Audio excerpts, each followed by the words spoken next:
Good evening, it's 8 o'clock and we are live from Studio One. On Tuesday, the House of Keys will elect the next Chief Minister for the Isle of Man. And joining us tonight are the two candidates in the running for the top job, our next Chief Minister.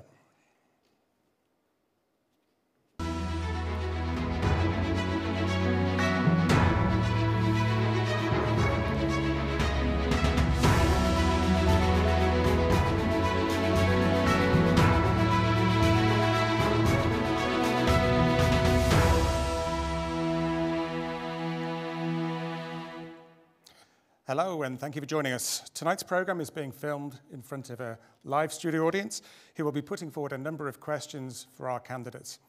If you're on Twitter, then you can tweet the programme using the hashtag ChiefMinLive. So let's meet the two MHKs who will be on the ballot paper this Tuesday. Elected as one of the MHKs for Ramsey in 2016, he served in a number of roles during the last administration, and he's the current Minister for Education, Sport and Culture, Dr. Alex Allinson, MHK.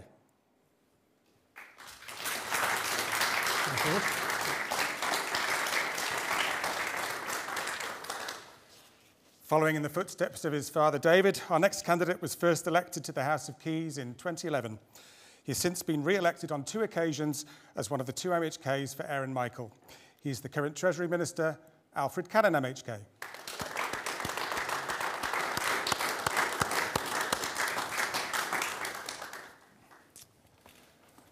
So before we start with questions, let's hear from each candidate and find out a little more about their plan for the next 5 years if they're successful in being elected our next Chief Minister. And first up, we have Dr. Alex Allinson. Thank you very much, Richard, and good evening, everyone. I'm very, very proud to have been returned by the people of Ramsey to be their representative in the House of Keys in the recent general election, and also very privileged to be able to stand here before you tonight as a candidate for Chief Minister. Why am I standing? I think this is a pivotal moment for our nation. I'm sure all Chief Ministers or aspiring Chief Ministers have said that in the past, but we are still in a global pandemic. We are still dealing with a number of crises as we head into winter. We know that the cold winds of winter will cause problems in terms of fuel prices, in terms of food shortages, and we need to have a reactive government that can deal with these. The last 18 months have shone a spotlight onto some of the inequalities within our society, and I think it is absolutely essential that the next administration grasps these challenges to actually make sure that we deal with some of the social problems we've witnessed, but also that we move forward together, whether that's through tackling climate change, whether that's through tackling intergenerational fairness, whether that's through growing the active population, but particularly that the next administration invests in the infrastructure for our nation so that we can benefit all, not just the few. The election for Chief Minister obviously will be taking place on Tuesday by representatives from the House of Keys, but I'm very grateful to Studio One for putting on this public hustings so that we can take questions from the audience and so that we can involve the whole population in terms of this election. Because whoever gets in as Chief Minister has to take with them not only members of the House of Keys, not only form a new administration, but also react, listen, and actually take along with them the people of this great nation. So I'm looking forward to some good questions tonight, looking forward to the election on Tuesday, and also looking forward to the ongoing interaction between the elected members of the House of Keys, Tynwald, and the people who put us there to serve them. Thank you very much. Thank you, Dr. Allinson. And now, Alfred Cannan. Well, good evening. I wish I could tell you that this small but strong nation of ours was immune to the international impacts of disease, climate change, gas shortages, food supply, inflation, healthcare delivery and global taxation agendas. But we are not. And we can see all of these big international issues now in real time on the island, from COVID to climate change, from housing to healthcare, from energy to the environment. But big issues do not need and mean big government. It needs defined government, it needs targeted government, it needs listening government, and it needs accountable government.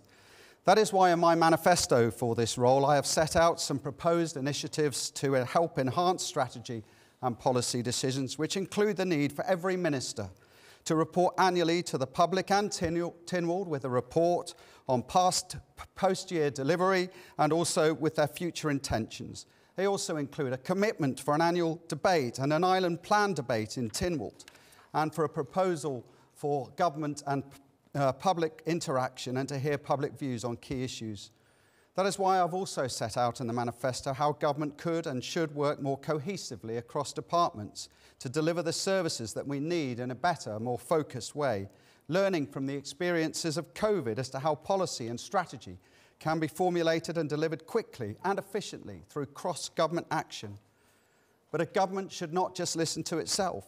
So much more value can be brought by a willingness to examine and scrutinise delivery, and that is why I have outlined in the manifesto a proposal for more community-based individuals to undertake independent advisory roles, to provide strategic oversight and enhanced decision-making at the senior levels of government.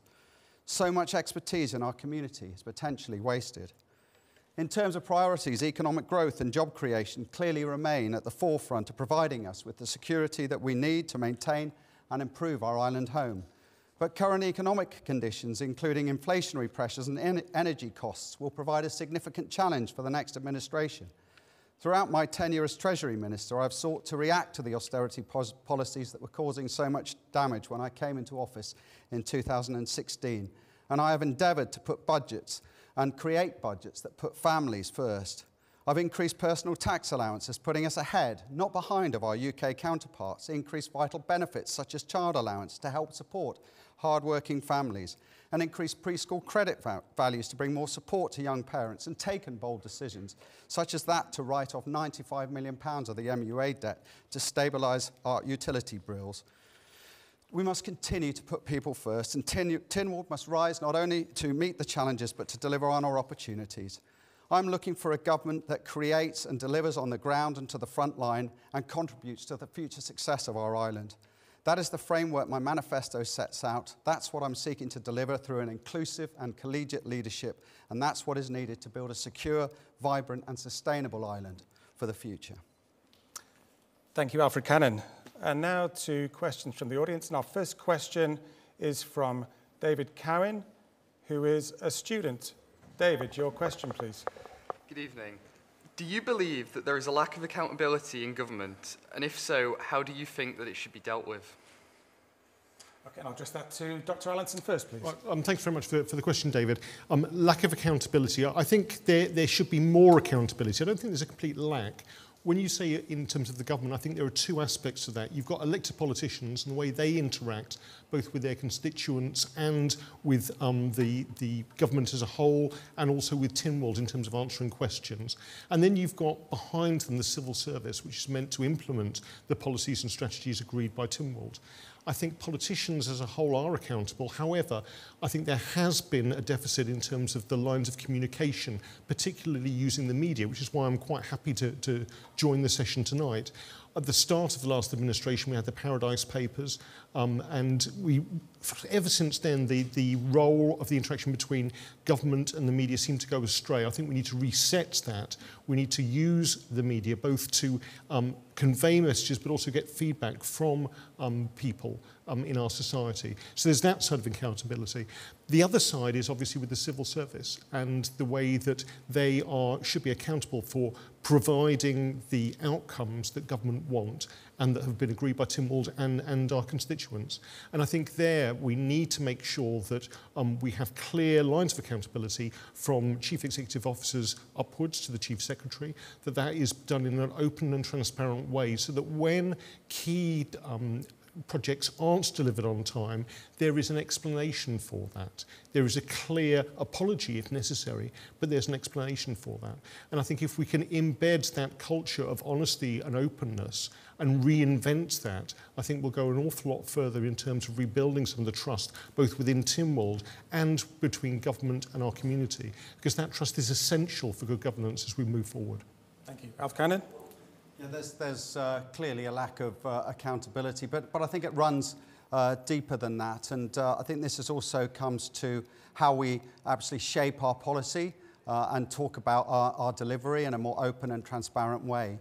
So the manifesto that I've set out includes actions that I believe will enhance accountability. That's why in my opening remarks and in my manifesto, I've clearly stated that every minister will turn up in Tynwald at least once a year with a full report and appraisal on their achievements with their department over that year, but also outline the future strategy. That will give the public and Tynwald a chance to express both its frustrations, but also acknowledge where things have gone right, and I think better contribute to how government is delivering its services. So that's one step that can be taken. The second step, which I've set out in the manifesto, is for government to hold annually a conference, presumably in the Villa Marina as the ideal location, where over a couple of days it can talk about the key issues, talk about its plans, engage, though most importantly, with the public face-to-face to both explain what is going on and to hear the reaction and the feedback. And the third critical where I think we can improve in terms of our accountability is by looking at government being brave enough to take skilled, unconflicted individuals from the community and put them into the heart of the policy and decision-making process, to sit alongside ministers, to challenge the strategy and delivery options that are being placed in front of them. And I think that too will help enhance the accountability of government. Thank you. Gentlemen, I think a lot of people's frustrations comes from lack of accountability for senior civil servants, for example. How can we address this? Do we need to put them on fixed-term performance-related contracts? Do we need a more robust appraisal process? Do we need to stop the instances of individuals being parachuted into senior positions without a competitive recruitment process? Alf, Cannan, how would you respond to that? Well, I think you can't just blame all failings on the civil service, and you have to take responsibility politically if government is not delivering. But you can get voted out after 5 years. What about the civil service? Absolutely. I think again, there are improvements that can be made, I am sure, both around the actual direct accountability, direct performance appraisal for senior civil servants. But actually, this really comes down to a strength of political will to deliver and the right framework to deliver. And again, in the manifesto, I've really set out to directly address this by saying that we need a new policy and strategy unit at the heart of government with the political will behind it to ensure that we are working together across government, that we are meeting our objectives, that we are setting cohesive policy, but most importantly, that we are prepared to work together to ensure that we are delivering on the ground. There have been far too many occasions when we've all known that things are going wrong, but we've just left individuals to either get on with the job or continue to conduct business in such a way where we can clearly see that delivery is not happening. That needs to change, and we can do that by enhanced policy and strategy, cohesive delivery, and that can be done by creating this unit, but also having the political will to work together across government. Okay, thank you. Alex Allinson? As somebody who was parachuted into the Department of Education, Sport and Culture last year to sort out issues with management, I agree with you. In terms of CEOs, there needs to be a fixed-term appointment there. There needs to be far better appraisal there. It is not healthy to have the same person in a senior job in a department for 10, 15 years, unaccountable. We need to bring in that culture of openness right the way across government. It does concern me that Minister Cannan's keen on bringing in people into unelected roles within government. What I do not want the Isle of Man to develop is a chumocracy where people are parachuted in to make serious strategy and policy decisions which should be decided by Tynwald, which have to be done in a democratic way. And I think that in terms of that accountability, that needs to start from the bottom. I don't want to wait a whole year to question a minister about their overperformance or underperformance. We need that constant dialogue, both in terms of within Tynwald in the democratic process, but also with the public as well, because we need to rebuild that trust. And your question obviously shows that some of that trust is lacking. Okay, thank you. Any comments from the audience at this point? David Cowan, any further comment to your question? No, brilliant, thank you. Okay, no problem, thank you. We shall move on in that instance. And the next question is from Bill Mummery, who's here representing the Chamber of Commerce. Bill, your question, please. Availability, the cost, and the suitability of housing, both for our local citizens and for skilled expatriates that we need to grow our economy, has always been a problem. It's been exacerbated through COVID-19, including increases in homelessness and, sadly, domestic violence. How would you gentlemen go about addressing this fundamental issue? Thank you, Bill. Alf Cannan? Yeah, well, thank you very much. Again, Bill, it's one of those issues that I've clearly highlighted in my manifesto and clearly set out that we need a housing and communities minister now, particularly assigned to get on with solving this critical issue that has been created, post-COVID and potentially as a result of our successes with our economy. If you go back 5 years, when I first came in as Treasury Minister, in fact, the big problem was that potentially people were leaving the island and that we had hundreds of houses for sale across the island, and we were coming off the back of austerity policies that were causing significant problems. Now we've got the reverse situation. So we need to pull housing out of its position in the Department of Infrastructure. We need to bring it to light.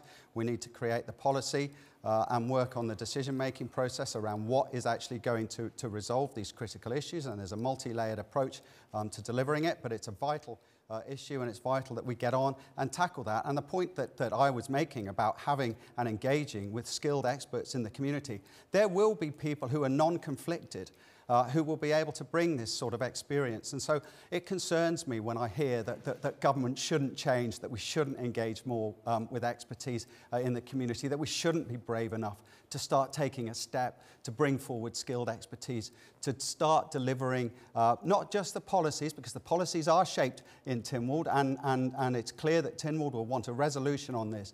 But it is absolutely clear that in putting together the strategy and proposals that we draw on that type of expertise to deliver. And when it comes to housing, when it comes to communities, we now need to dust this out of the DOI who need a complete restructure.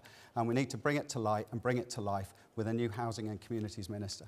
Thank you. Dr. Allinson? Thanks very much. And thank you for your question, Bill. I mean, in terms of your starting question about homelessness and domestic abuse, because domestic abuse we know is a major cause of homelessness, I think it's about time that the Isle of Man government had a statutory obligation to house people who are homeless. We should not have to rely on GRI, although they do fantastic work, to have a night shelter for homeless people on our island. So that needs to be addressed through urgent legislation. In terms of how we deal with affordable housing, whether that be in the rental sector or the residential sector with people buying, that is a multifaceted project that needs to be brought forward. We need to work with local authorities so that they can build more homes to provide through social housing. We also need to turbocharge what the DOI have already been doing in terms of mid-rents, so that people can actually rent accommodation but still save for a deposit and then move on. And when they do move on, we need to revamp the first buyer scheme so that the margins there are set much more ambitious, so that people can earn more but also spend more on a house with a mortgage deposit guarantee scheme provided by government.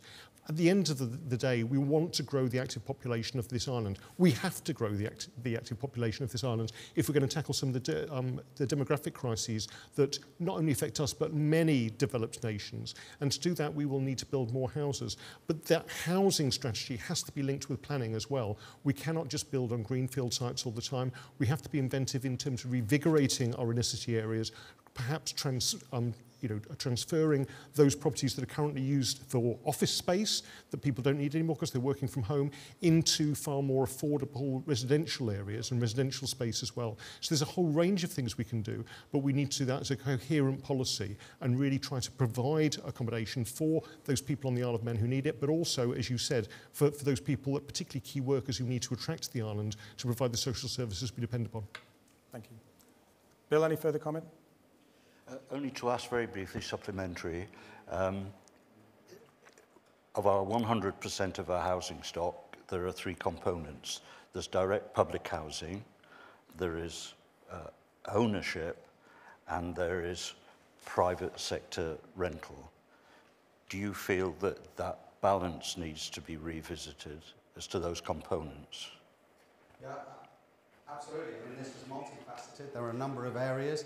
what we need to do is first of all, we actually need to understand what is going on in the housing sector, because there's lots of anecdotal evidence, lots of rumours that big investment companies are buying. If that's the truth, then we need to get action to stop that. We need to ensure that our residents, our first-time buyers, our young people have the relevant opportunity. So that type of activity needs to be stopped. But we also need to recognise that the state interfering in the free market, which it needs to do sometimes, just to either temper things or to ensure that the market is delivering for the greater interests of society, is not unduly damaged. And rentals, for example, remain a vital part of our life, of our offering here on the island. So we also need to be careful that we don't inadvertently damage that part of the market as well.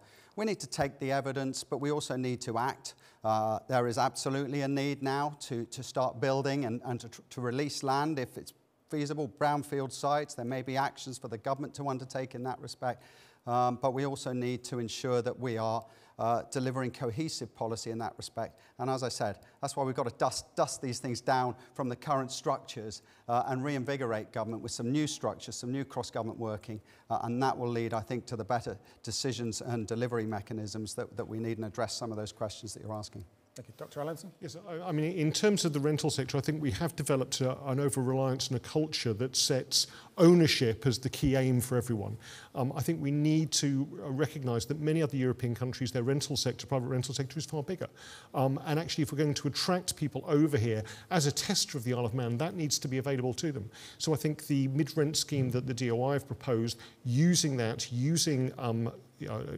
commissioners' houses as well on the fixed-term tenancies and getting people moving around a little bit more is a very good thing in terms of reinvigorating the rental sector.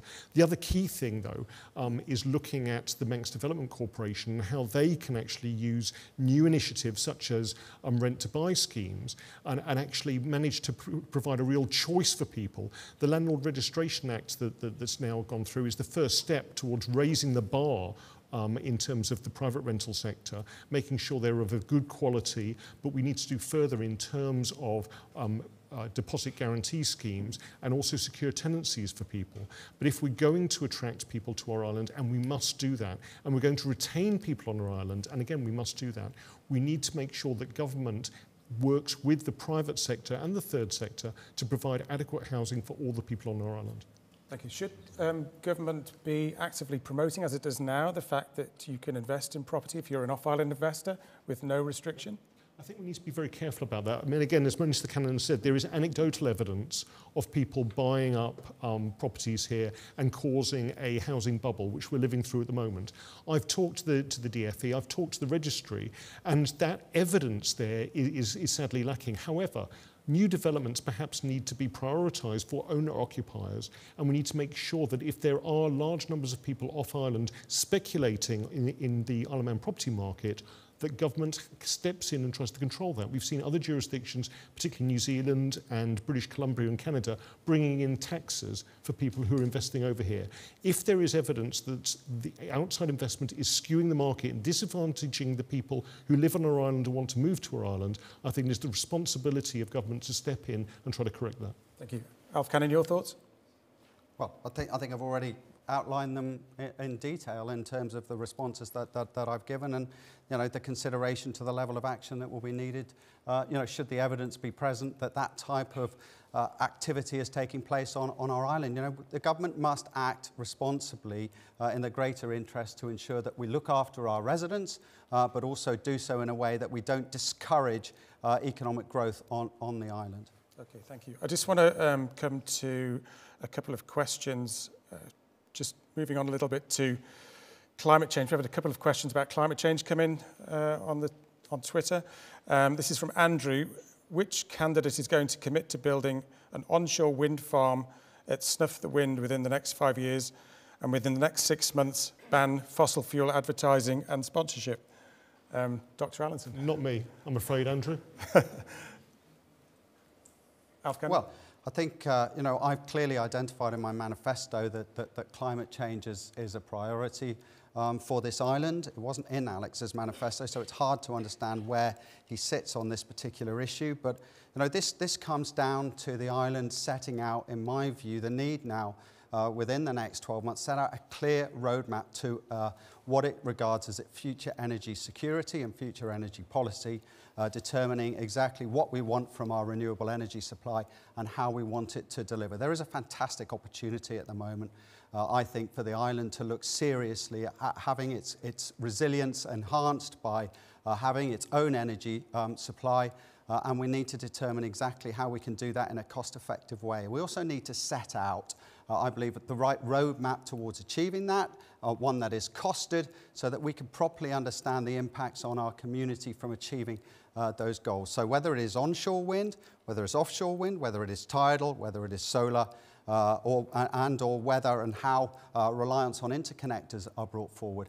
it's absolutely a key priority of mine to make sure that roadmap is delivered and that the island has a proper understanding of what we need to do in the journey that we're on to deliver on our promises for climate change. Okay, thank you. Going to move to another question from the audience now, and it's from Debbie Holzel, who's here representing Unite. Debbie, your question, please.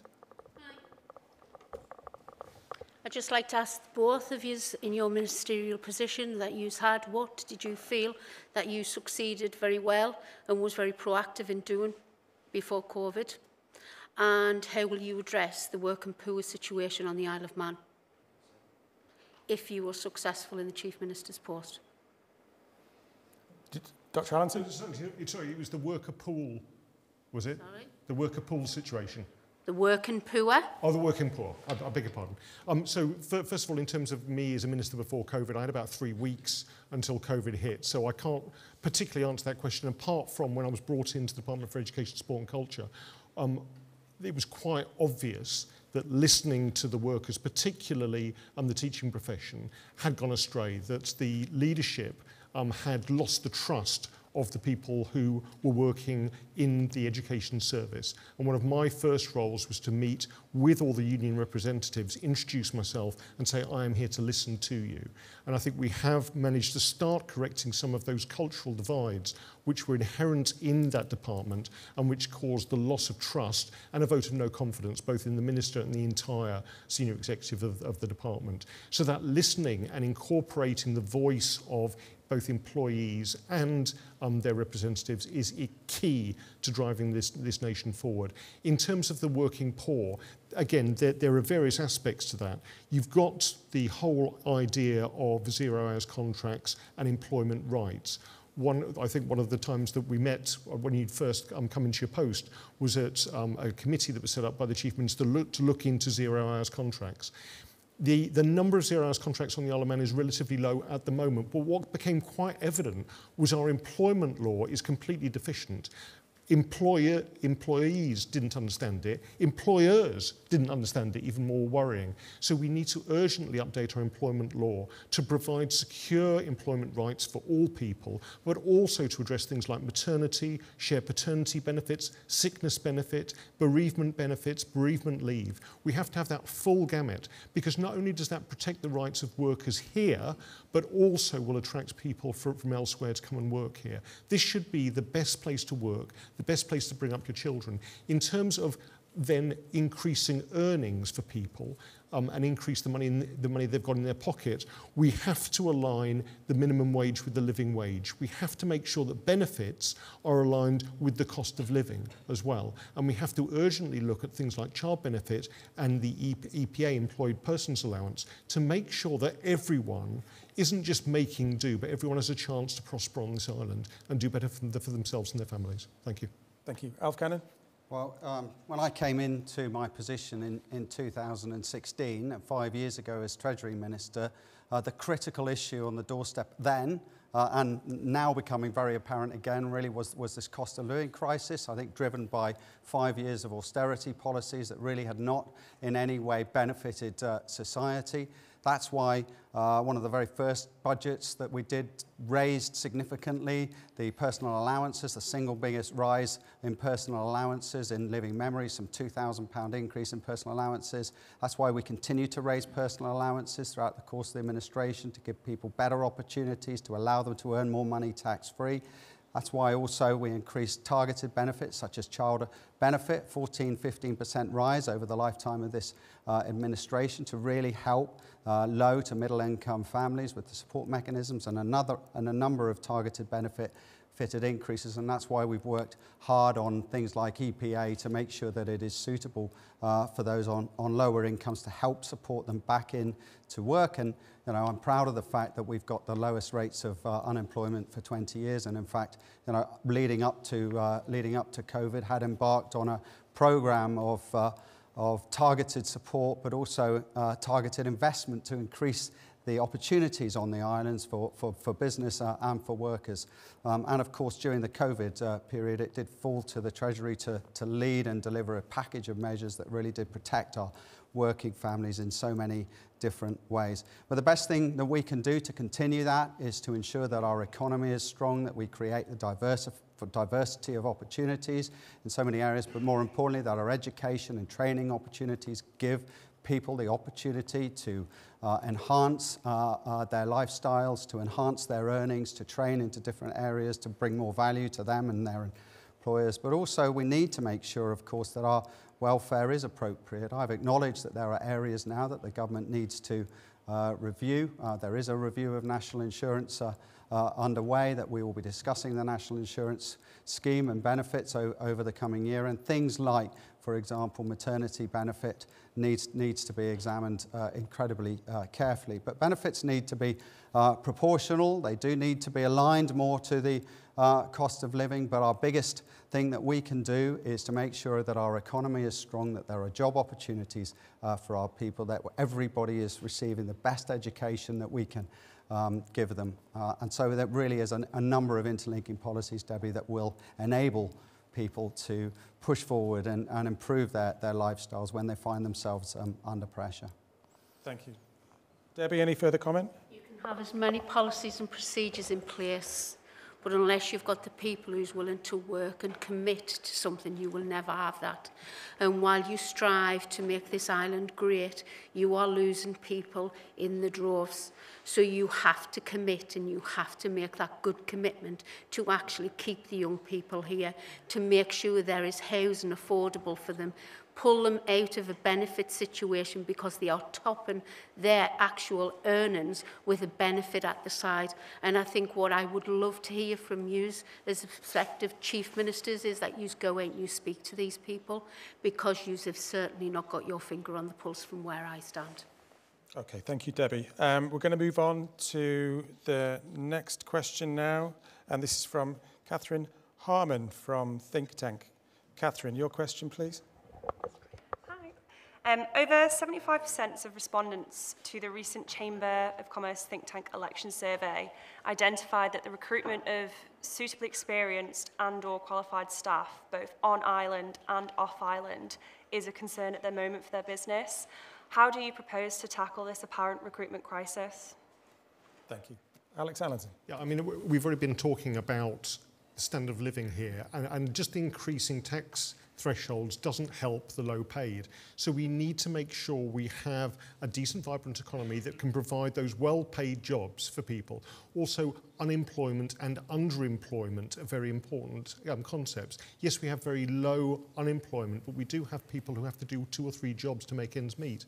In terms of attracting those people, the key skills we need to our island, I think, again, it's looking at a whole range of issues. We've talked about housing, whether that be residential and people buying a house, or the option of renting somewhere. In terms of the Department of Education, Sport and Culture, we offer a range of incentives for people to come to our island who are highly skilled teachers, including help with their rents or help with their mortgage when they get here for the first couple of years. We will also write off their tuition fees if they stay here and work on the island. So there's a range of financial incentives we can do there. I think the Isle of Man government, though, have been relatively reticent about actually saying how good this place can be to come and work. So one of the things with Locate IM is actually targeting those key skills we need, whether they be in the health service, whether they be in the private sector, in terms of IT, whether they be in education, to go out and bring people here to look at our island, to put the Isle of Man on the map, not just for road racing or tourism, but actually to come and work here. So we need those jobs, we need that housing, but we need the full package if we're going to attract those people with skills who are in demand all over the world. Thank you. Alf, Cannan, Locate brought out a strategy to address this very issue a few years ago. So why are we still having the issue? Well, I mean, there's a number of reasons, but no matter how big our desire at the moment to attract people, if we haven't got housing for our people on the island, then there's going to be a really serious issue. It's not just for government and for young people, but that's more broadly for business in terms of how they develop and consider what they need to do when they're considering business growth. And you will know now that the vacancies indicators coming through from the job centre are also significant in terms of the demand across industries. So sorting out our housing now needs to be a critical issue. Sorting out our internal infrastructure, getting together a strong island plan to give confidence to business that we are acting on these matters and that we are going to get these addressed in a timely manner will be absolutely imperative, I think, to building for the future. And then behind that, of course, we need to be ensuring that we've got a new economic plan or strategy being delivered now at the moment. We're going to need to carefully analyse that. But there are other things that we can consider as well and need to deliver on, including ensuring that we've got the right digital infrastructure in place to give people the confidence that coming to this island will be an enabler for them and the businesses that they're coming to succeed in the future. And that also, if they're coming into more domestic sectors for the island, that we have a strong plan, a strong delivery plan to ensure that those sectors in the future deliver. So, for example, when we're talking about shaping an island plan, one of the visions and views that I have in terms of helping improve our domestic sector is potentially bringing forward an initiative like a year of sport in 2023 to help drive that domestic economy. That in turn will also give people coming to the island confidence that there will be a future for them in terms of their jobs and that we've got sustainable plans and businesses for the long term. Thank you. Any further comments, Catherine? Yeah, just one.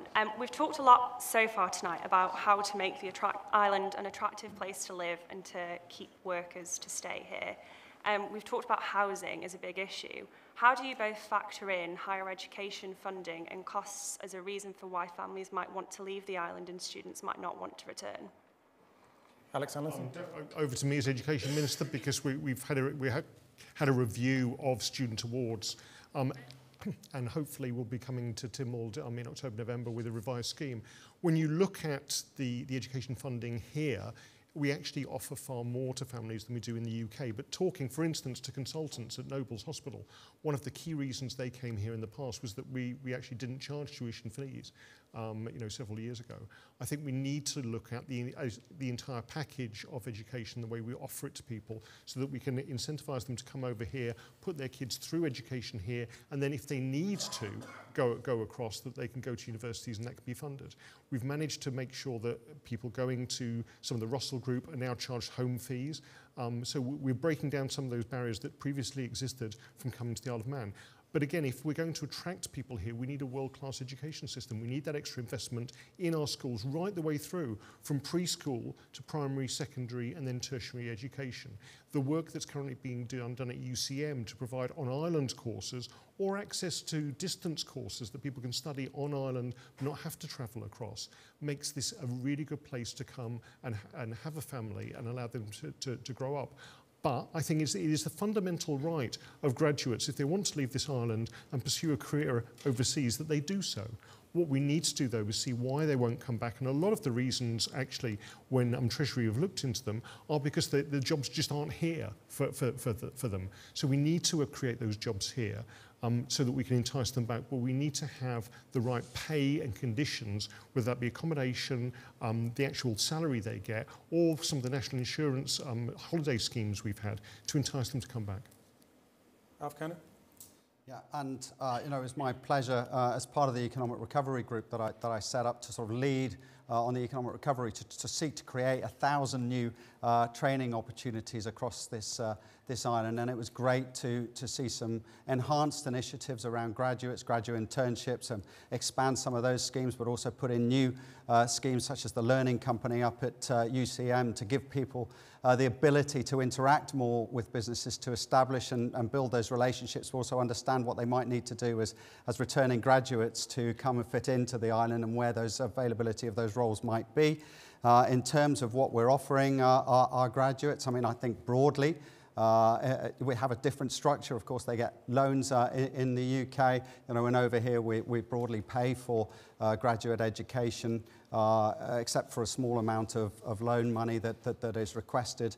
But broadly, the bulk is paid for, and I think, as Alex has said, about 40-50% of our graduates do return. We need to make sure that when they do come back, the incentives are there, not just the infrastructure around them, but we can look at other financial incentives, and we've got a graduate scheme running at the moment where we are helping, where specialist graduates are being brought to the island, where we're helping pay for their first year salary, and we can also look at other incentives around employers and employees' national insurance, for example. So that whole package as a whole is vital to make sure that we are encouraging graduates to our island and keeping them here as well. Thank you. I just had a comment in on Twitter in reaction to your question, Catherine, and this is from Annette. Why should they move here when public services are better funded and supported in the UK? So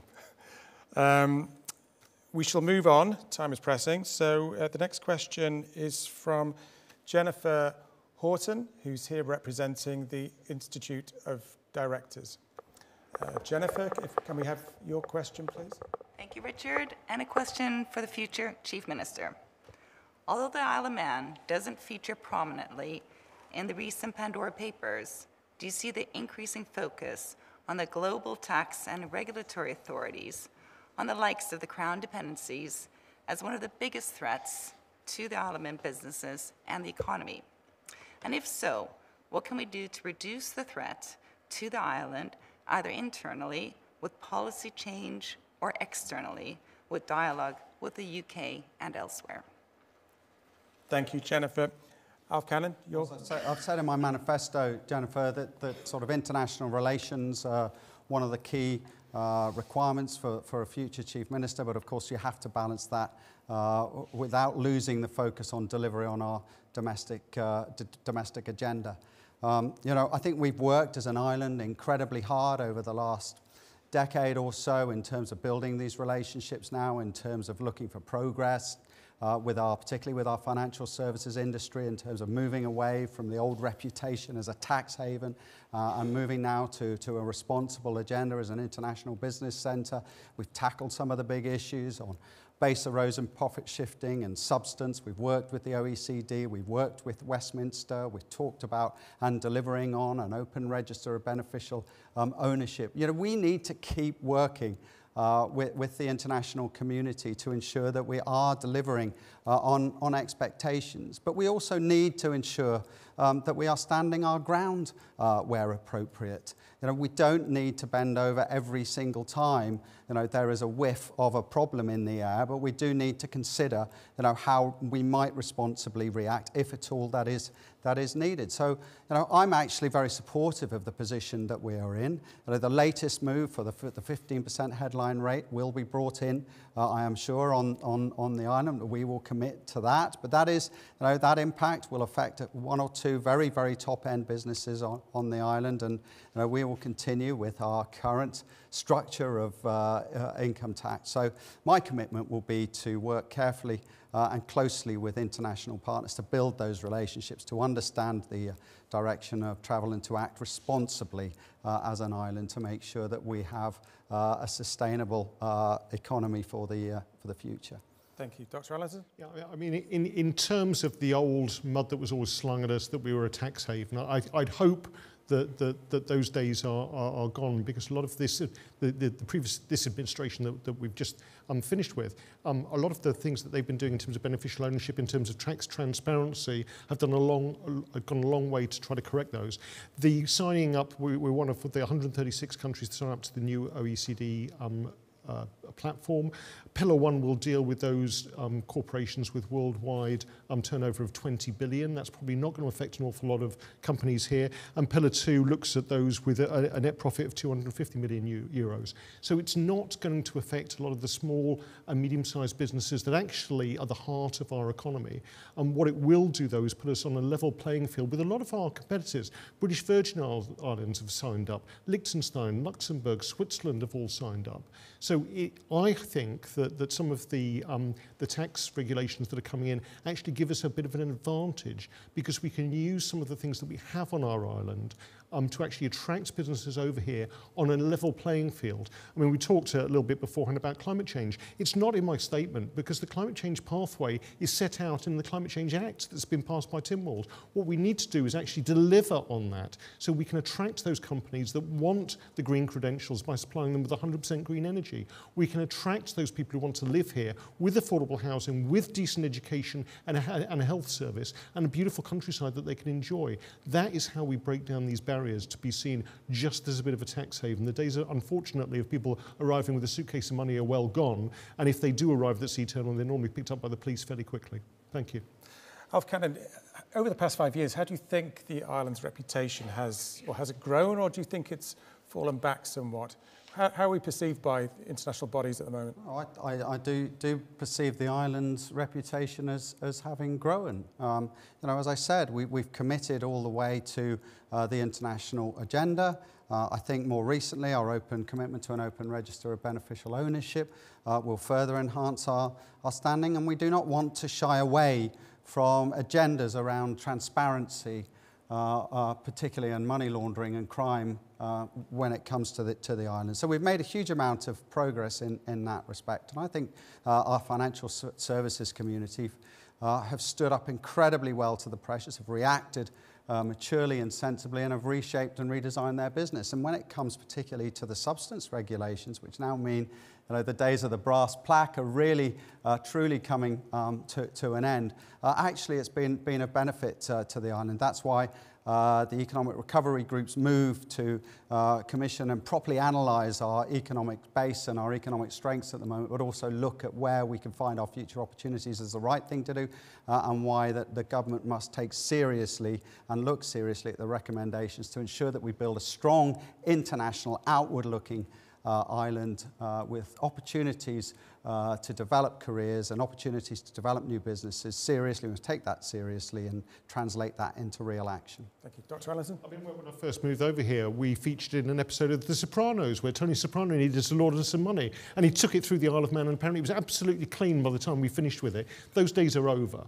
But what we do have, and what we need to keep on developing and keep on attracting, is a really diversified economy, whether that be digital, whether that be manufacturing, whether that be tourism, whether that be IT, and everything that comes along with it. Because all the ancillary jobs that come along in terms of banking, in terms of finance, feed our economy. Again, what we need to be absolutely certain of as we try to attract new businesses here is that we also cherish and foster the businesses that are already here in the first place. We mustn't actually lose sight of some of the great companies we've got here who've actually sustained our economy right the way through COVID, and will continue employing people and training them. But as we move more to a knowledge-based economy, the role of education and lifelong learning will be more important than ever. And for those new companies that come here with their skills gaps, we have the opportunity of providing that education, providing those qualifications, providing that training here for those companies to attract not only them, but their staff to stay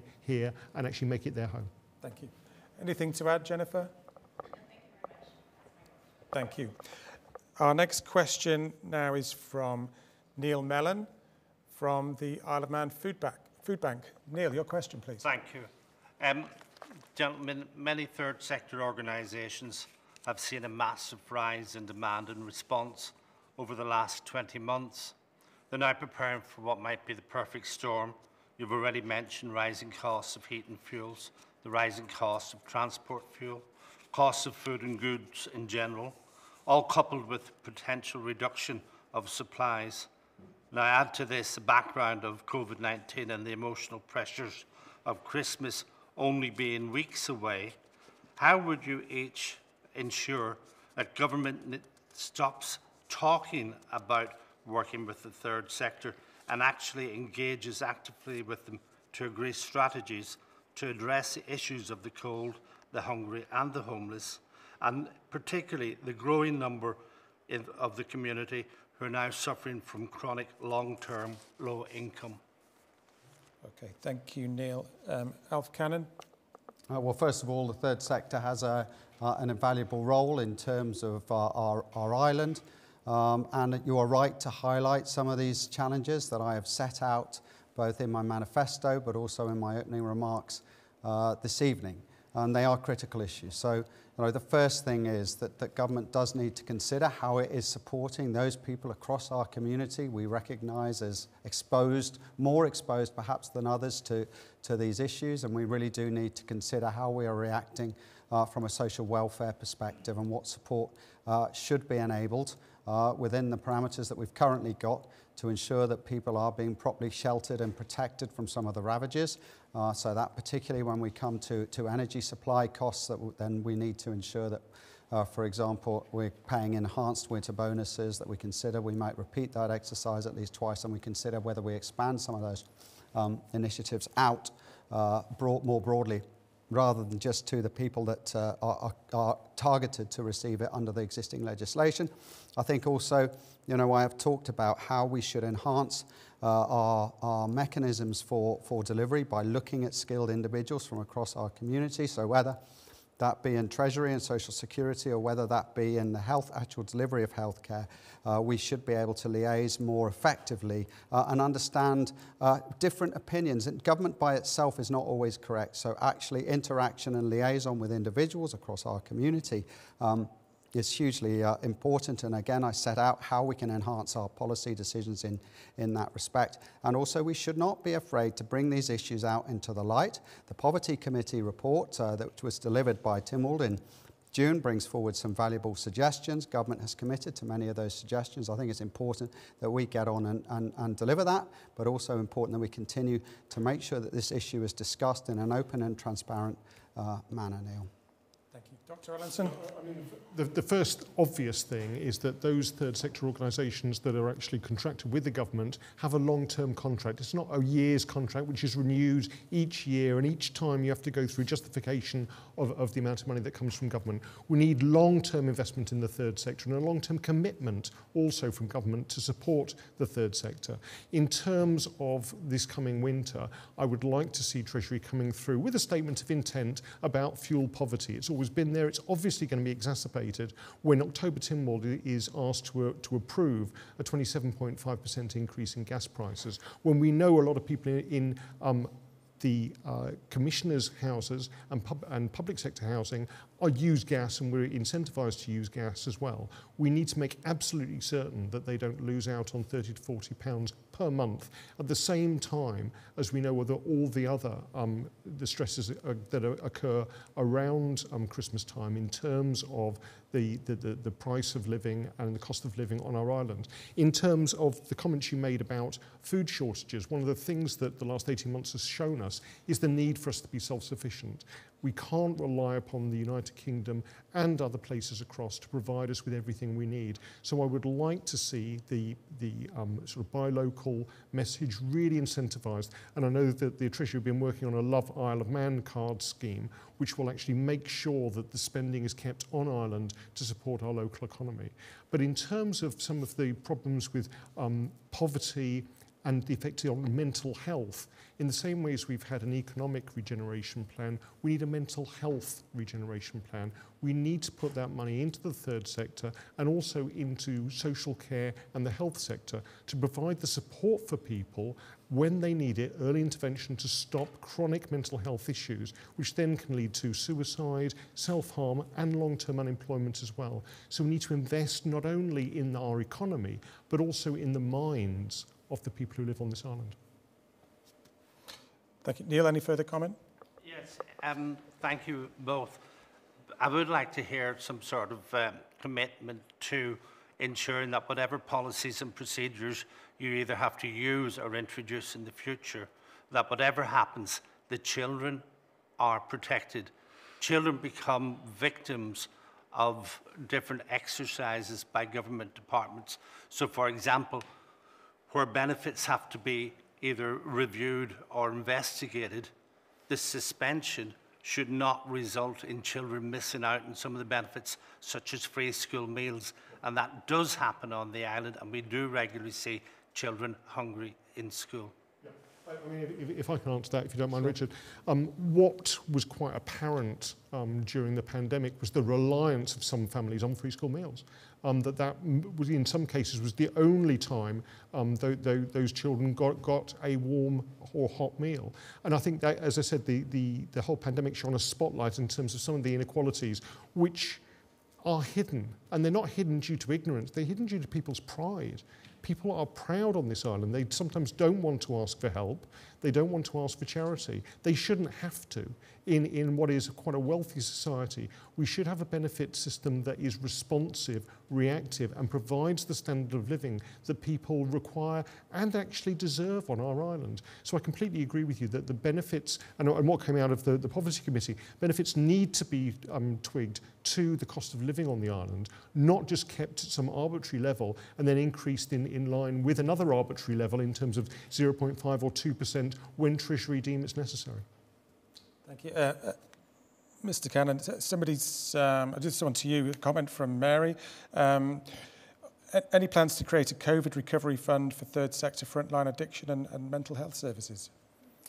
Well, I think you know, first of all, one has to recognise that when you're in these positions, that you are trying to draw on the collective will from Tynwald, and that it's not an autocratic role. But certainly, I mean, there is a need for us to work more closely with the third sector in terms of understanding how the third sector can effectively work across the island to enhance our society, tackle some of the problems that Neil's just been talked about. So I would be very disappointed if we were not seeking to find a better way to ensure that government money was distributed. But we've got to do that obviously fairly, and we've got to make sure that it is going to deliver effectively on the ground. So I really do consider that this will be an important point, both for the Treasury, but also I think that it's important that one considers that we do have cohesive policies across government, and that's why I've said in the manifesto that we need to work off a central policy and strategy unit that is delivering on Tynwald's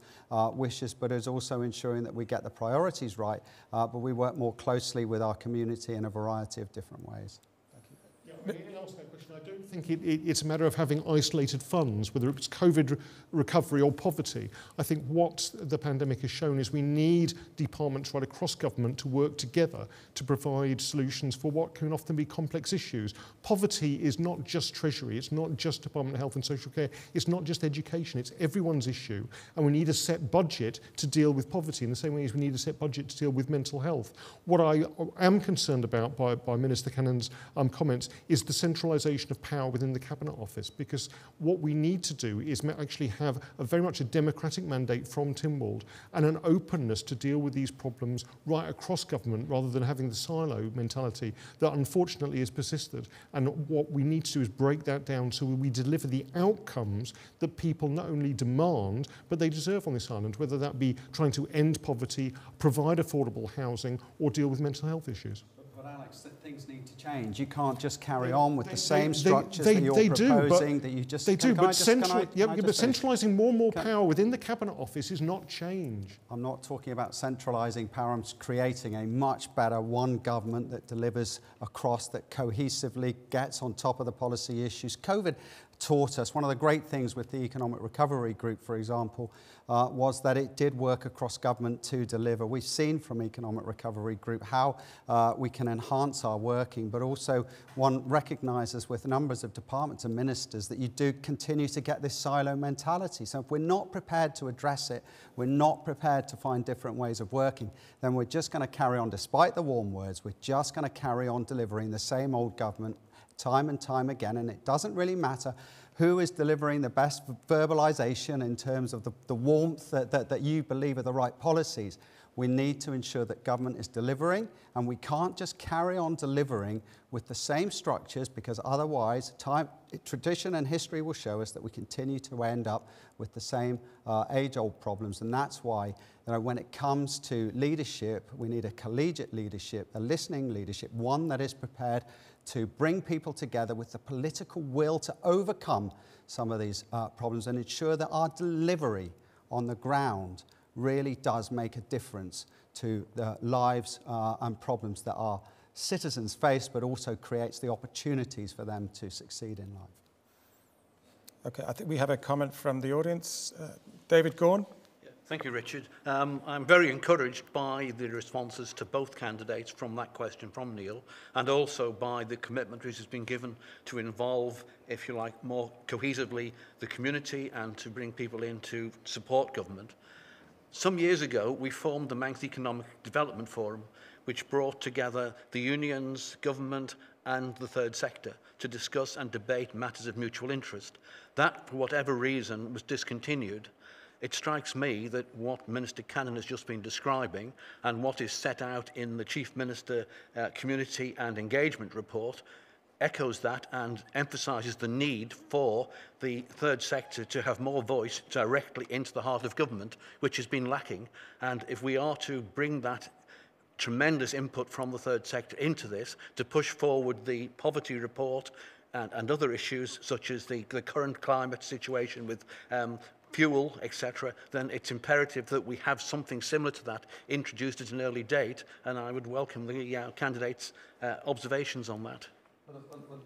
I'll come back, David, and say absolutely, the commitment across government. But it's not just engaging with the third sector, it's engaging with business and industry. It's engaging with the right people who can help us with our infrastructure delivery. The point is, time and time again, we've set up forums that have been talking shops effectively and haven't really got down to the heart of the issues or delivered. I think we need honest conversations. We do need to have those forums to discuss the issue of the day, but we also need to be honest in terms of what we can deliver, both as a government, from the facilities we have, what the third sector in this instance can deliver, and what is our financial availability. We have a wide range, a disparate range of financial commitments across our society. We've got to be a responsible government, but at the same time we need to be liaising and working with people and a listening government to achieve it. So if we set up forums, if we set up engagements, if we set up that third sector engagement, then we need to make sure that we're not just talking, but we're also being honest with each other and finding ways to properly deliver for our people. I need to move on, but just a quick response, Dr. Allinson. Who's going to disagree with that? Yes, we need to listen, we need to get the best advice from the people who are at the coalface, and we need to act on that. But also we need to invest in the future of this country. Whatever comes out of the election on Tuesday, the next administration must use the reserves that we have for the right outcomes for our people. The time of trying to constantly add to reserves at a time of economic crisis, at a time of poverty, at a time of hunger, at a time of fuel shortages is wrong. We have to invest in our nation, we have to invest in the people, and we have to get the outcomes that everyone agrees are priorities. Thank you. I just want to move on now to another subject, and this is another question from the audience. And this is a question from Jed Power, who's a business owner. Jed, your question, please. Thank you. Whilst being established members of Comin, it must have been frustrating to see the performance of the Department of Infrastructure fail on so many levels over the last few years. And we can talk about the landing stage, we can talk about the promenade, we can talk about a bus and rail service that appears to be unaccountable and out of control. Could you please share with us what your frustrations were as this was happening and how you weren't able to perhaps make change whilst you were in government? It just seemed to be like a runaway train. Thank you, Jed. Dr. Allinson? I'll start off with that because obviously I came into Comin just over 18 months ago, and at the time the prom was still kicking off. It was only later that we found out about the Liverpool landing stage. When you do the the eventual autopsy on those jobs, you'd have to look at right at the start, the tendering process, the costing process, the timescales that were involved. Were those realistic at the first point, or were they set up to fail? Right from the beginning. And I'd probably advocate that some of the schemes were priced far too low, were priced unrealistic, and were far too complex. The other aspect is the DOI structure itself, and I'm not here to bash a department or a minister or a CEO, but the DOI, what they're expected to do ranges from running a steam train to dealing with an international project over in Liverpool for a ferry landing. We need to be absolutely certain that DOI have the resources and actually have the acumen to provide these services and provide these outcomes. I don't think they do. I think what we need with the DOI, and we've had a report looking at the structure and function of it, is to actually create operational units in it. So one will do transport, one will do highways, that we will have accountability just for making sure that the potholes aren't there, that we have accountability for a transport system that works for our visitor community. But also look at the way we deal with major projects. And so we need a major projects unit that takes the best out of DOI, the best out of Treasury, and runs with some of these big infrastructure projects. We do have a capital budget, but that's been underspent for years. The last time, over the last year, I think it was about 40% of the total capital budget was spent, as opposed to an anticipated 55%. If we're going to put that money into the economy, if we're going to put that money to provide services and facilities for our people, we have to be a lot smarter about how we do it. And that will often need off-island expertise to come in, particularly in terms of construction, but also need that accountability and actually having a sector that can provide that in the right way. Cannan, we could probably do a whole programme on DOI. Well, you could, but one recognises there are fundamental and serious issues at stake here. And these units do exist. We do have a housing unit within the DOI. We do have a transport unit. What we actually need to do is really consider bringing those units out from the DOI, producing much more focused and targeted government, and around that setting clear policy priorities. The infrastructure department has failed in terms of the way I think it's set about planning some of these key projects. I don't think there's been enough challenge or scrutiny or expertise involved at an early stage. And I think what ministers and MHKs have been told doesn't always stack up. But we don't understand that or necessarily know that. That's why I'm saying in my manifesto, there is skills and experience in this community who have the ability to sit alongside MHKs at a senior level and challenge what is being sold to them, whether that is people with skills and expertise in civil engineering, in legal contracts, in transport, in railways. These types of individuals, we should not be afraid of sitting them alongside MHKs in an open and transparent manner under the right framework in order to challenge what we are being told. And in 2019, I recognised that some of these projects were seriously going astray, and that's why I went public with my concerns that we needed to create a proper projects unit with the skills and expertise to ensure that we were challenging what we were being told, the costings, but also the delivery mechanism as well. So significant improvements being needed. I'm going to work with my colleagues, if elected, to understand how they want to see the DOI reshaped. Certainly my commitments to bring out housing and local authorities. I'd also like to see transport brought out into the daylight, more scrutiny being applied, but better than that, Jed, we need to ensure that what is being planned is absolutely spot on and, as we say, on the money before we actually start putting spades in the ground, because that's an area where I feel that we are seriously lacking at the moment. Thank you. Jed, any further comment? No? Okay. Thank you. We shall move on. This is a related topic, I think, because it involves impact on businesses who've been on the promenade. And so our next question is from Andy Saunders, who's the owner-proprietor of Quids Inn. Yes, but I'm more here to represent the hospitality industry as a whole. I'd like to ask both of you, you've both spoken about our small to medium businesses and how much of a backbone they are to our economy. Our GDP spend was considerably less than the similar jurisdictions like Jersey and Guernsey on support for our customer-facing industries, and more than 10 times less than the spending in the UK. throughout the pandemic. Would you address that as you come into your new administration? How would you address it? Would you, for example, revisit the PwC report into hospitality and its findings?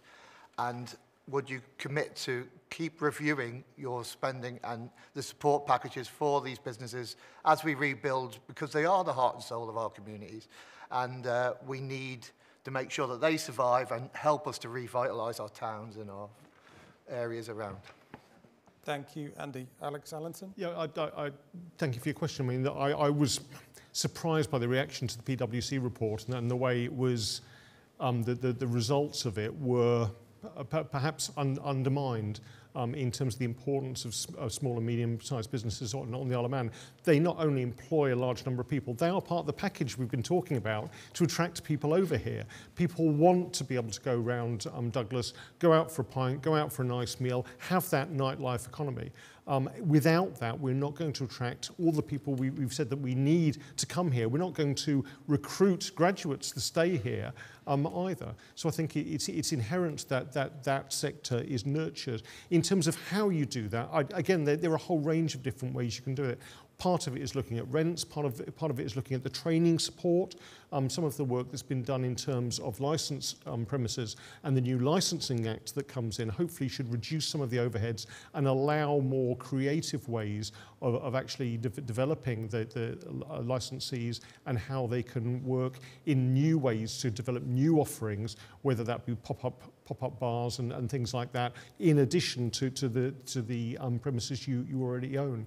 But also we have to actually make sure that the wages of those people are supported as well, and that people working in hospitality actually get the jobs they need, but also the training, the support they need from government. Thank you. Alf Cannan? Well, I don't know, you quoted a lot of figures at the beginning. I'm not aware of the analysis that you've undertaken in terms of benchmarking our support, but what I have benchmarked in terms of what we've delivered, I think we've delivered in terms of salary support, in terms of MIRA, in terms of the business schemes that we have delivered have been as comparable and as good as any across any jurisdiction, and we've delivered over £130 million worth of support into businesses across our community, primarily in the domestic sector, supporting jobs and families and those businesses for the future. And I've said in my manifesto that we are going to have to keep on monitoring the position in terms of the COVID impact, and that we're going to need to do so throughout the winter, because there are going to be challenging issues afoot. But we also got to deliver any support that's coming through to particular businesses on a fair and equal basis in a proper manner that does not unduly or unfairly influence other businesses, and we've also got to balance that out with the availability of our budgets as well. Andy, my commitment will be, from a government perspective, is to continue liaising with businesses through this difficult period that we have. I want to get us through, I think, until the end of spring next year, and I'm hoping that we're going to have a glorious summer where COVID restrictions really have, I hope at that point, all but disappeared. And I also want to commit, I hope, or find some agreement amongst the future Tynwald / Council of Ministers in terms of what we can do and build for the future. And that's why an initiative such as a year of sport, potentially, which I've suggested in the manifesto, is a fantastic way to help you rebuild your businesses. It's not just about the support mechanisms that are going to be in place, but it's also about government's future plans, particularly in your industry, around our tourism industry and our tourism plans for the future, which are going to give you hope and other businessmen and women hope as you plan and look as to how you might develop and grow your businesses into the future. Thank you. I'm glad you touched on tourism there, Mr. Cannan. I've got some research here which is actually taken directly from Visit Isle of Man's website, which demonstrates that from research which was published last month, the Isle of Man is the least considered British Isles destination for a short break or holiday. That ain't great. Yeah, and there's how do we rectify that? There's a whole range of reasons for that. I mean, the first question is why. A lot of it is connectivity. So one of the things that we need to do now that we have basically government ownership of the steam packet company is use that tool to actually attract visitors here. We also need to review the open skies policy that we've got on the background of the seismic change in aviation to guarantee those key routes we need both economically and for tourism, to guarantee that we have the ability for people to come and go to and from the Isle of Man, whether they be residents or tourists, in an affordable and accessible way. We don't have that at the moment. We're reliant upon one flight a day into Gatwick. I don't think that's enough, and the price of it, if you book within a couple of days, can be exorbitant. I'm not surprised that people are put off coming to us by either sea or plane when they can drive up a motorway to the Lake District. So it is about connectivity, but it's also about when they get here, we have the offering, we have the vibrant night culture, we have events to attract them here. And I think we do, but we need to invigorate that tourism industry to actually not just provide functions and facilities people coming across, but also the people who live on the island as well. Thank you. Alf Cannan? Well, we certainly need to pay very, very close attention. Whatever the outcome from this economic strategy that we are producing, there will absolutely be a clear need to focus on our visitor economy, which does so much for so many people on this island. One of the issues that I've got broadly across government is this issue of accountability and delivery. Again, I would like to liaise with my Council of Ministers, potentially if elected, and also with Tynwald as to whether actually we could create a standalone agency or board again for tourism to bring much more transparency around that decision-making process and target them with increasing the numbers of tourists coming to the island. I don't think subsidising state subsidies of airlines or boats are necessarily going to be the right way to address this. I think we need to be focusing in terms of ensuring that we've got the right facilities on the island, that we've got the right quality in terms of our hotels and accommodation sector, but also that we are actually offering what I perceive to be the right environment in terms of ensuring that there are the right activities, that we're encouraging the local businesses that will appeal to tourists, such as cycling and walking, in terms of our sporting facilities as well. So there's a whole range of things that can be done, but we do certainly need to be bringing this out now, more out into the open and more focus in terms of how we are going to deliver that over the next few years. Thank you. Andy, any further comment or question from you? I liked the mention of improving wages and so on inside these industries and really reskilling the people in there. And I think it's something that the island should look at, is developing maybe a centre of excellence for this kind of industry, these kind of sectors, where we can bring people to train on the island and learn better skills and so on. Yeah, I mean, if I can just come to that, I mean, some of the work that's been done at UCM, looking at hospitality skills, looking at catering skills for younger people leaving school has been fantastic.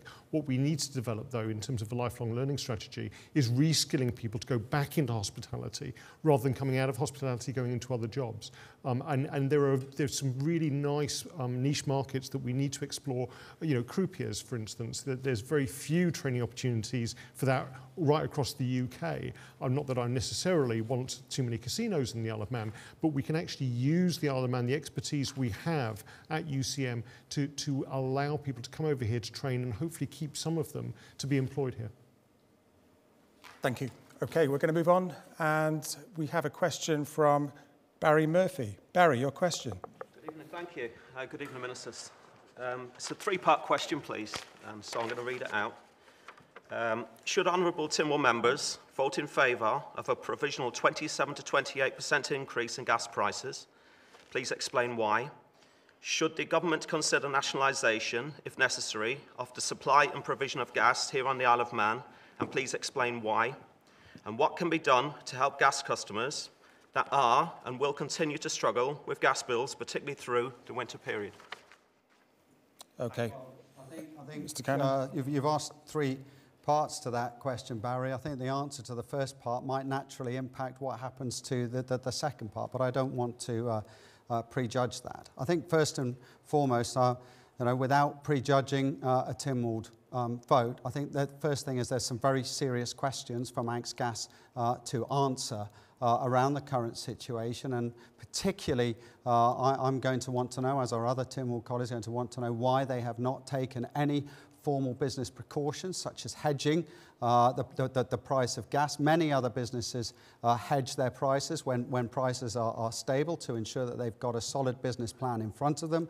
Manx Utilities, for example, hedges substantial amounts of its gas purchases to ensure that we've got stability when it comes to prices. I want to know why Manx Gas haven't done that. Secondly, I'm also going to want to know what Manx Gas themselves are doing in terms of what pain that they are prepared for, what contingency arrangements they've got in terms of dealing with this type of crisis, and also how they intend to progress matters should the price of gas drop, and how quickly that will be reflected back in their prices. There's a number of commitments there that I think, and questions that need to be answered before Tynwald determine how to vote, and I will want to see that being done. And could you just give me that third part of the question? In terms of support, Barry, yes. I mean, I think that absolutely, first of all, if this price rise goes ahead, I think we've already both committed that there will have to be action from government. I think there's clear policy commitments and levers available to us at the moment in terms of the social welfare support that can be enabled in that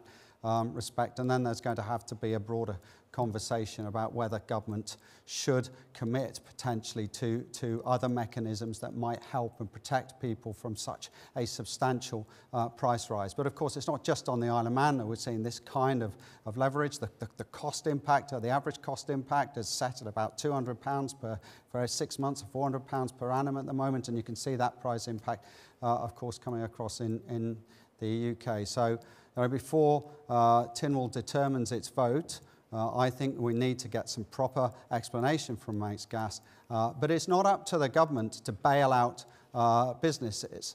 We've seen that in the UK. 9 small energy companies have gone bust in the UK because they have not carried out and didn't have in place the contingency and hadn't hedged. And therefore, politicians are going to have to take a very serious and considered view on the recommendation that is being proposed by the regulator in this instance. Thank you. Alex Allinson? Yeah, very good question. I must admit, I'm going to be really torn in October when this comes to Tynwald, in terms of us agreeing with an independent regulator who have been talking to Manx Gas, proposing a 27.5% increase because of what certainly to me looks like a failed business model of Manx Gas. They've been creating quite a bit of profit for the parent company over many years, over 10% profit. And now suddenly when gas prices go up, because they have not hedged future purchases, they are doing what they've always done, which is pass that extra cost straight onto the customer. I do not think that the Isle of Man government should bail out a company with a failing business plan. In terms of nationalisation, I think that would be the last thing the Isle of Man government would want to do. However, if Manx Gas fails, if the parent group failed to support it, I think government will have to step in. We're in the decent position whereby we already control gas coming onto the island, we control the high pressure networks. What Manx Gas controls is the delivery to the customer. So we could step in, should we need to secure that energy and that heating and power for the people of this island. In terms of the support package, I think that's essential, and I would like, by the time we get to the floor of Tynwald to discuss this in October, a firm commitment from government, a firm message of intent that we will try to support the consumer as much as possible, that any financial package going into energy prices will be for the consumer, not for Manx Gas. How we do that is really difficult because the winter fuel allowance doesn't really touch the number of people being affected by this price rise. And also it will affect different people in different ways according to their circumstances. So it will take time to arrange. It will take time to organise in the same way as Treasury organised things through the pandemic to target those resources when they're really needed. But I think it's imperative that as we go into the winter, we give people the confidence that they can leave their heating on and not have to choose between heating and eating. Thank you. We are in the closing minutes, so thank you, Barry, for your question. Very quickly, please. Very quickly, sure. It's not a criticism, actually. It was a very positive answer. The only thing I wanted to say to Minister Cannan, really, is that clearly Cura are in the consultation period right now. And at some stage, I believe maybe January, February next year, they will come back with the results of consultation. And if Tynwald approve the results of the consultation, from that stage, Cura becomes more powerful. Its guns are loaded at that stage. So effectively, at that point in time, whatever regulation is brought in, they will take over, if you like, from the powers of Tynwald. So it shouldn't be a case that Manx Gas will come back to government at any other stage. Once Cura have powers, they should take over from there. And the only other thing I would say is that gas customers have been waiting for a very, very long time for the 50% share of a promised rebate from 2020 and 2021 to come back. We're now in October, and that money still hasn't come back. And it's a little bit incorrect, I think, or a little bit unfair for gas customers to think they may have to wait much longer for that money to come back. Now is the time to pay that back, please. Thank you. Barry, you know, were we a couple of months or a few months further down the line, almost certainly, you know, we would have had regulation in that would have let this decision be that of the regulators alone. As it is now, this is a decision for Tynwald, and we will be making, I would suggest, a very, very important decision in a week or so's time. Thank you. Thanks, Barry. I just want to fit one more question in, and this is from Josh Sinclair, who's a student. Last question of the night, Josh, no pressure. Good evening. Do you believe that the election process for the Chief Minister is fair, and do you think that if it's not fair, how would you change it if you were to be Chief Minister? Thanks, Josh. Alex Allinson? Yeah, it's the first time I've done this, so do I think it's fair? I think it probably works, but can we make it better? Yes. I mean, one of the arguments is that we should have a directly elected Chief Minister. When you look at, across in the UK, they don't directly elect the Prime Minister there. They tend to be appointed by the party, and then they go forward with their own particular agenda.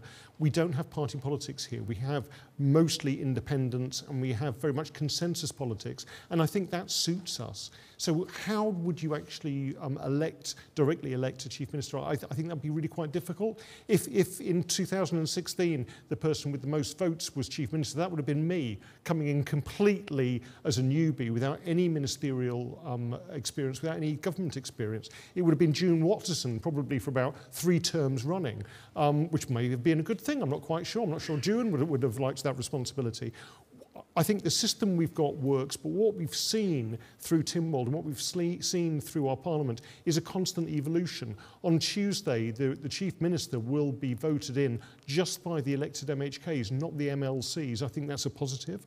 I think on Tuesday we'll see obvious voting. It'll be open and transparent. You'll see who votes for who, as opposed to secret ballots. I also hope on Tuesday we get a definitive answer. We don't have to go through constant rounds as well, because we need to hit the ground running. We need stable government. But as we move through the next administration, I think we do need to look again at different ways of electing a Chief Minister, at different ways of actually having that backing for the Chief Minister and whatever he or she wants in terms of their council ministers, and how we involve not just the elected members but the whole community in that. I also hope that by our next election we have far more access to things like electronic voting, and we can see how that can widen the participation in representative democracy. Because one of the things that saddened me this election was that the turnout in Ramsey dropped from about 62% down to 53%.